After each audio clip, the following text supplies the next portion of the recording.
நீங்கள் பார்த்துக் கொண்டிருப்பது உங்கள் விஜய்.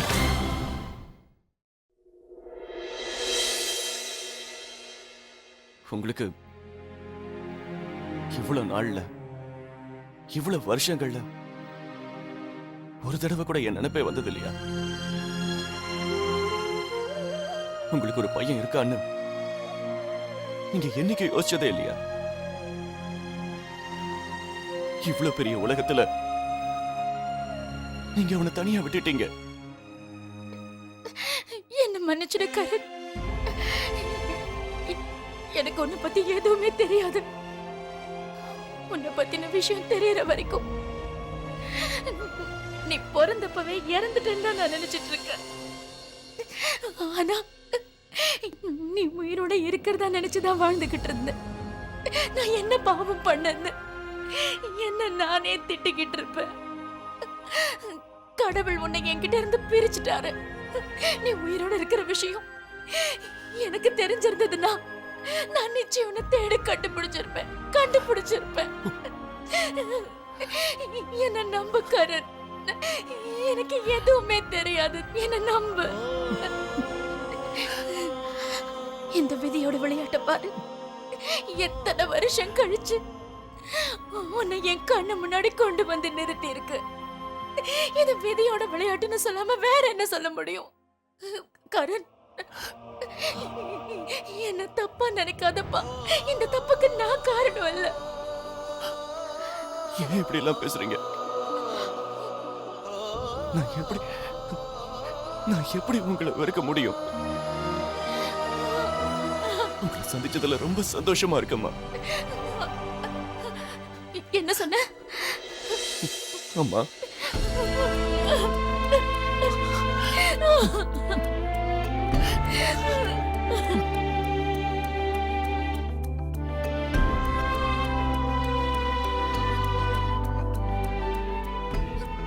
உன்னை இழந்துட்டேன்னு நினைச்சு நான் தாய் பாசத்துல தவிச்சு போயிட்டேன். இனிமே என்னால உன்னை விட்டு எப்பவும் பிரிஞ்சிருக்கவே முடியாது கரண். நானும் என்னைக்கு உங்க கூட இருப்பேம்மா. உங்களை விட்டுட்டு நான் போக மாட்டேம்மா. போக மாட்டேன். எப்பவும் இங்கதான் இருப்பேன், உங்க கூடவே.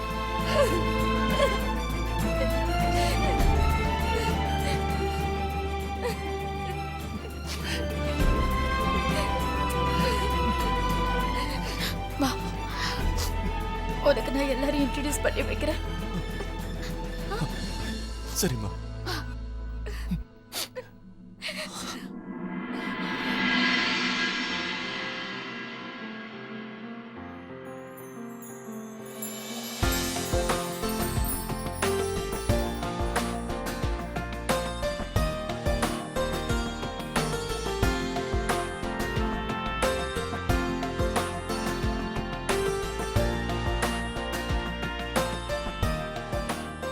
கரண், விஸ்வா, மாலதி, வினய், ஜீவிதா இவங்களோட ஏற்கனவே தெரியும்.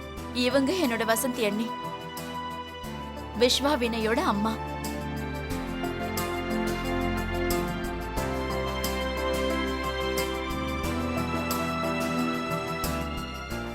நல்லா இருப்பா.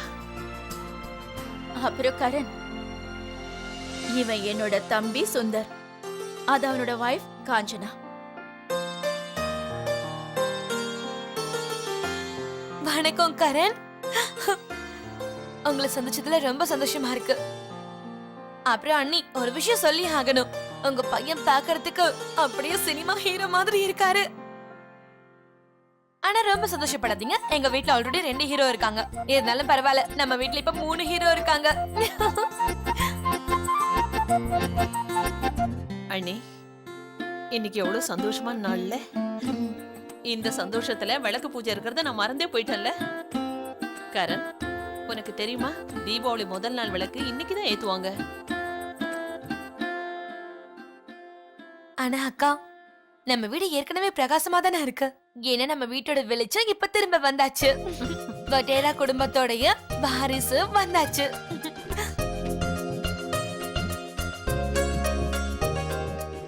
யூனோ கரண், தீபாவளி பண்டிகை அது எந்த மாதிரி பண்டிகைனா, குடும்பத்துல இருக்கிற எல்லா நபர்களும் உலகத்துல எந்த மூலையில இருந்தாலும் ஒன்னா கூடி சந்தோஷத்தை சேர்ந்து பகிர்ந்துப்பாங்க.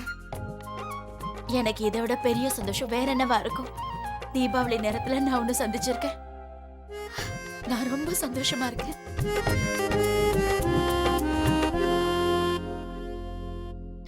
வசந்தி, எல்லா வருஷம் மாதிரியே இந்த வருஷமும் நாம தீபாவளிய தாம் தூம்னு கொண்டாடணும். கண்டிப்பா நீ இந்த தடவை இன்னும் சிறப்பா கொண்டாடலாம். கரனுக்கு இது முதல் தீபாவளில, அப்புறம் மாலத்துக்கு இந்தா. ஓ, கரண் சாருக்காக கீழே கெஸ்ட் ரூம் ரெடி பண்ணி வச்சிருக்கேன். இல்ல சுந்தர், என் பையன் கெஸ்ட் ரூம்ல இருக்க போறதில்ல. அவன் ஏ ரூம்ல தான் இருக்க போறான். வா கரண்.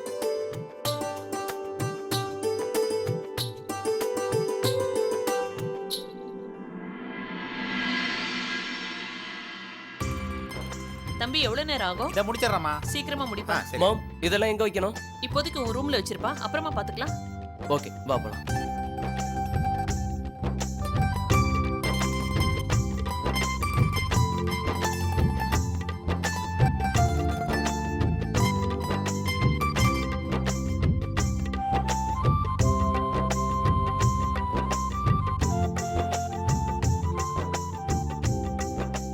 அம்மா, எனக்கு ஏதாவது வேலை கொடுங்களேன். எல்லாரும் தீபாவளிக்கான ஏற்பாடு கவனிச்சிட்டு இருக்காங்க. நான் மட்டும் இங்க சும்மா சுத்திக்கிட்டு இருக்கேன். இது உன்னோட முதல் தீபாவளி. நான் என்ன நினைக்கிறேன்னா, நீ நிம்மதியா உட்காந்துட்டு இருந்தா போதும். ஓஎஸ், பூஜைக்கு ரெடி ஆகணும், மறந்துடாத. ம்? Okay. மத்த வேலையெல்லாம் நாங்க பாத்துக்கிறோம்.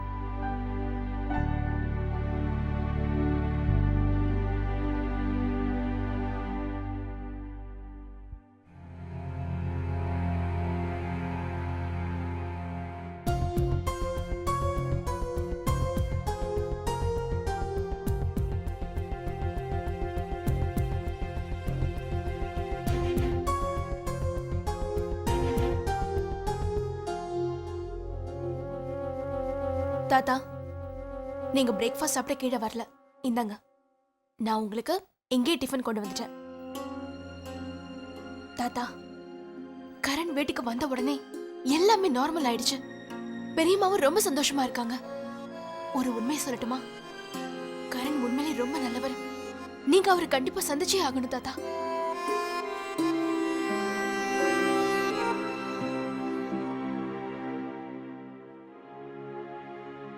நானும் அதையே தான் நினைச்சுக்கிட்டு இருந்தேன். ஆனா நீங்க எல்லாம் என் மேல கோவமா இருப்பீங்கன்னு நானும் அவனை போய் பார்க்காம இருந்துட்டேன். ஆனா ஷாலினிக்கு இன்னும் என் மேல... தாத்தா, நீங்க என்ன பேசிட்டு இருக்கீங்க? அத்தைக்கு உங்க மேல கோவம் வேணா இருக்கலாம், ஆனா வெறுப்பு இருக்காது தாத்தா. அதுவும் இல்லாம அந்த கோவமும் கொஞ்ச நேரத்துக்கு மட்டும்தான். என்ன நம்புங்க தாத்தா, கூடிய சீக்கிரம் எல்லாம் நல்லபடியா சரியாயிடும்.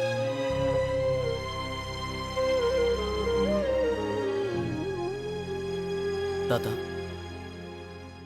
எப்படியோ அத்தை இன்னைக்கு அவங்க பையனை சந்திச்சிட்டாங்க. அவங்க ரொம்ப சந்தோஷமா இருக்காங்க. இந்த சந்தோஷத்துல எல்லா கோவமும் எல்லா கஷ்டத்தையும் மறந்துடுவாங்க. ஆனா நீங்க உங்க கடமையை மறந்துடாதீங்க. கரண் இந்த வீட்டுக்கு முறையா வந்திருக்காரு. அவருக்கு கண்டிப்பா உங்க அன்பும் ஆசீர்வாதமும் கிடைக்கணும். எங்களுக்கு கிடைக்கிற மாதிரி. இங்க பாருங்க தாத்தா, கடந்த காலத்தை நம்மளால மாத்தவே முடியாது. அதை நினைச்சு கவலைப்படுறதுனால எந்த பிரயோஜனமும் இல்ல. நீங்க இன்னைக்கு நாளை பாருங்க, நாளைக்கு வரப்போற வருங்காலத்தை பாருங்க. இப்போ தீபாவளி வேற வரப்போகுது. இந்த சமயத்துல நீங்க நிச்சயமா கரணை அரவணைக்கணும். இதை விட ஒரு நல்ல சந்தர்ப்பம் கிடைக்கவே கிடைக்காது. விட்டு போன பழைய உறவை நீங்க தான் தாத்தா புதுப்பிக்கணும். ப்ளீஸ் தாத்தா, நாங்க எல்லாரும் சொல்றத கொஞ்சம் கேளுங்க.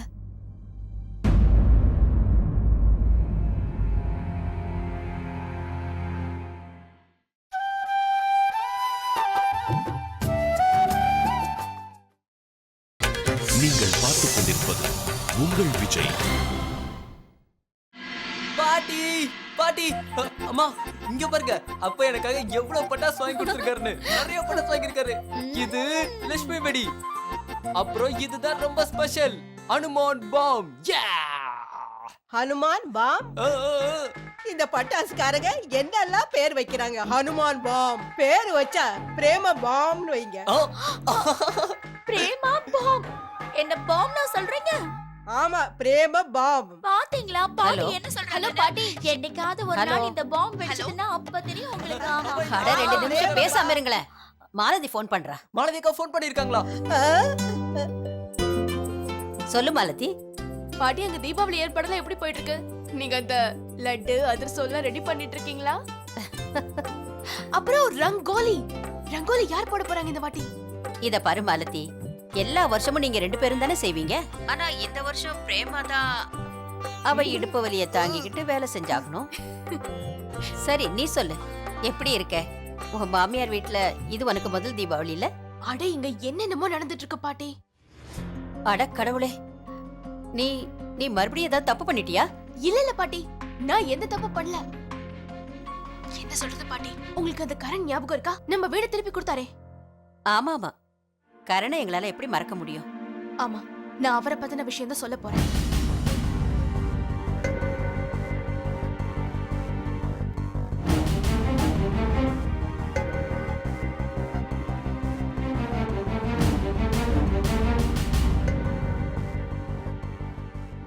என்ன? இது ரொம்ப ஆச்சரியமான விஷயமா இருக்கே. உங்களுக்கு விஷயம் தெரியுமா? என்ன? இந்த கரண் இருக்காரே, அவர் ஷாலினி அம்மாவோட பையனா? ஆ? ஷாலினியோட பையனா? ஆமா மாலதி, இதை விட நல்ல விஷயம் வேற என்ன இருக்கும்? என்ன நடந்தாலும் அது நல்லதுக்கு தான் இருக்கும். ஷாலினி அம்மாவுக்கு அவங்க பையன் கிடைச்சிட்டான். ஏன் சார்பாவும் நம்ம குடும்பத்து சார்பாவும் ஷாலினி அம்மாவுக்கு வாழ்த்துக்களை சொல்லிடு. சரி பாட்டி, நான் கண்டிப்பா சொல்றேன். அப்புறம் உன் உடம்பையும் பாத்துக்க, ஜீவிதாவையும் பாத்துக்க. கண்டிப்பா பாட்டி, நான் அக்கா கிட்டயே சொல்றேன். கரண் நமக்கு ஒரு விடுகதையா இருந்துட்டான். இன்னைக்கு அவனை பத்தி உண்மையெல்லாம் நமக்கு தெரிஞ்சிருச்சு. இதுதான் வினய் ஜீவிதாவோட கல்யாண போட்டோஸ். அப்புறம் இது ஜீவிதாவோட பாட்டி, இது ஜீவிதாவோட சித்தப்பா. ஓ எஸ், இவங்களெல்லாம் உனக்கு தெரியும்ல? தெரியும். உனக்கு தெரியுமா, வினய்க்காக ஜீவிதாவை நான் தான் பொண்ணு பார்த்தேன். அப்புறம் என்னோட கல்யாணத்துல யாரோட இன்டர்ஃபியரன்ஸும் இல்ல. ஏன்னா விஸ்வாவை நானே தான் செலக்ட் பண்ணேன். இல்ல பெரியமா? கரண், இவர்தான் நம்ம தாத்தா. அப்படின்னா உனக்கும் தாத்தான்னு அர்த்தம்.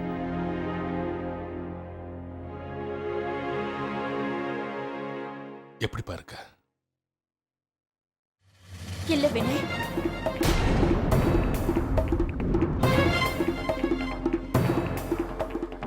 இறக்கம் இல்லாதவரை என் பையன் சந்திக்கிறதுல எனக்கு விருப்பம் இல்ல. எங்களை ஏமாத்தினவரை என் பையன் சந்திக்க வேண்டாம்.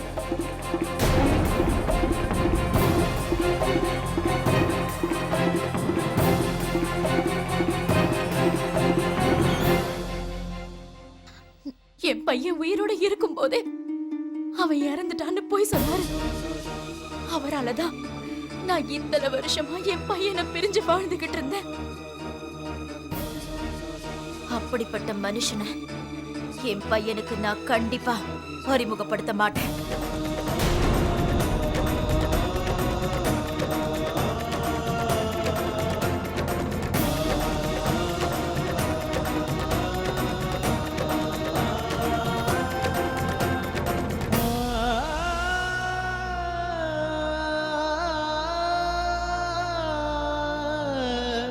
அத்தை, இங்க பாருங்க, நான் உங்களை தயவு செஞ்சு கேட்டுக்கிறேன். பழச எல்லாத்தையும் நீங்க மறந்துட்டு. இல்ல வினய், வேணாப்பா.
என்னாச்சுங்க? நல்ல நாள் அதுமா ஏன் பார்க்க இவ்ளோ டல்லா இருக்கீங்க? கொஞ்சமாவது சிரிங்களேன். தெரியும்ல, கரண் வீட்டுக்கு வந்ததால எல்லாருமே ரொம்ப சந்தோஷமா இருக்காங்க. ஆனா நீங்க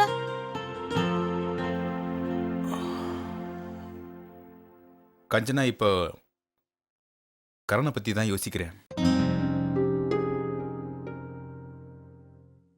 நான் இப்ப யோசிக்கிறது சரியா தப்பான்னு எனக்கு தெரியல.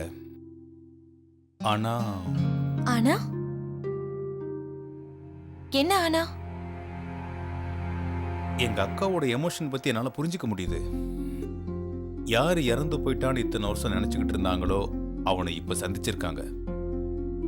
அவங்களோட தவிப்பு, அவங்க காட்டுற அன்பு எல்லாமே சரிதான். ஒரு விஷயத்தை நீ யோசிச்சியா? கரண் சாலினி அக்காவுடைய பையன். அவங்களோட ரத்தங்கிறதுக்கு இதுக்கு என்ன ஆதாரம் இருக்கு? நீங்க என்னங்க பேசிட்டு இருக்கீங்க? கரண் வீட்ல ஷாலினி அண்ணியோட போட்டோ இருந்துச்சுல்ல? உன்னோட போட்டோவை கொண்டு போய் நான் வேற வீட்டுல வச்சா நீ அந்த வீட்டு பொண்ணாக முடியுமா? நீயே சொல்லு. காஞ்சனா, இப்பெல்லாம் போட்டோ ரெடி பண்றது பெரிய விஷயமே இல்லை. ஏதாவது சோசியல் நெட்வொர்க்கு, இன்டர்வியூ இல்ல கிராபிக்ஸ் இந்த மாதிரி ஏதாவது பண்ணிருக்கலாம். ஆமாங்க, இத பத்தி நான் யோசிக்கவே இல்லை பாருங்க. அப்படின்னா அது அப்படின்னா இந்த விஷயத்துல சரியான ஆதாரம் நமக்கு கிடைக்கல. கரண் தான் சாலினி அக்காவோட பையங்கிறதுக்கு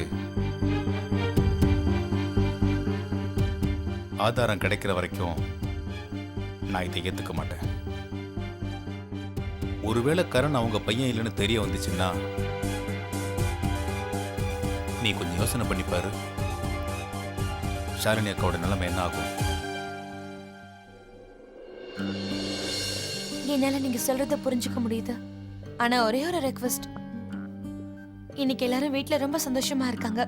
தீபாவளி வரப்போதல்ல, அதனால ப்ளீஸ் இந்த விஷயத்தை பத்தி இப்ப யார்கிட்டயும் பேசாதீங்க. இல்லைன்னா சந்தோஷமா இருக்க வேண்டிய தீபாவளி சோகமான தீபாவளி ஆயிடும்.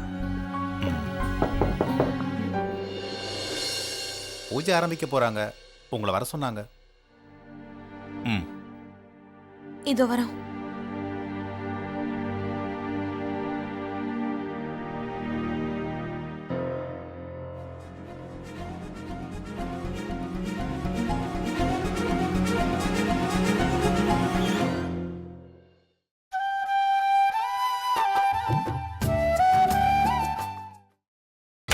நீங்கள் பார்த்துக் கொண்டிருப்பது உங்கள் விஜய்.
இந்த ஆரத்திய வாங்கிக்க.